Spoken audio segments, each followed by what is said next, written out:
ఆచార్య ప్రబోధానంద యోగీశ్వర్లు వారికి, జగద్గురువైన శ్రీకృష్ణ పరమాత్మకు నమస్కరించుకుంటూ, త్రైత సిద్ధాంత భగవద్గీతలోని క్షేత్రజ్ఞ విభాగ యోగము అనే అధ్యాయములో 30వ శ్లోకం గురించి తెలుసుకుందాము.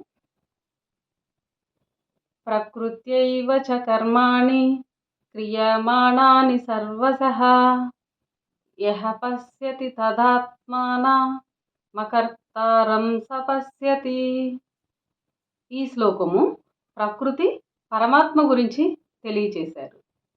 భావము: అన్ని విధముల కర్మలు వాటి పనులు ప్రకృతి చేతనే జరపబడుచున్నవని, పరమాత్మ అకర్త అనియు తెలిసినవాడే నిజమును తెలిసినవాడు. వివరము: సజీవ శరీరములో ప్రకృతి పరమాత్మను రెండు ఉన్నవని తెలుసు. మన శరీరంలో సజీవంగా ఉండే శరీరంలో ప్రకృతి పరమాత్మ అను రెండు ఉన్నవని మనకందరికీ తెలుసు. ఇంతకుముందు తెలుసుకున్నాం భగవద్గీత ద్వారా. ఆ రెండింటిలో సర్వకర్మల ప్రకారము జరిగేది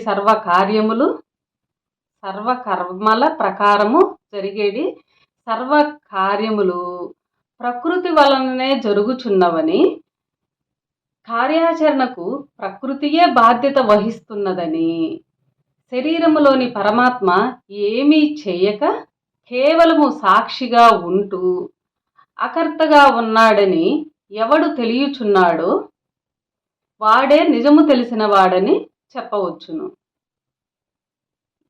ఈ సజీవ శరీరములో ప్రకృతి పరమాత్మ అని ఇద్దరు ఉన్నారు.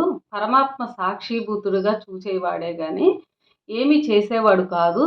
ప్రకృతియే సర్వకర్మల ద్వారా జరిగేది సర్వకార్యములు ప్రకృతి వలనే జరుగుచున్నవని, కార్యాచరణకు ప్రకృతియే బాధ్యత వహిస్తున్నదని తెలుసుకున్నవాడే నిజమైన జ్ఞాని అని చెప్పవచ్చును అని ఈ శ్లోకంలో వివరించి తెలియచేశారు. అందరికీ నమస్కారం.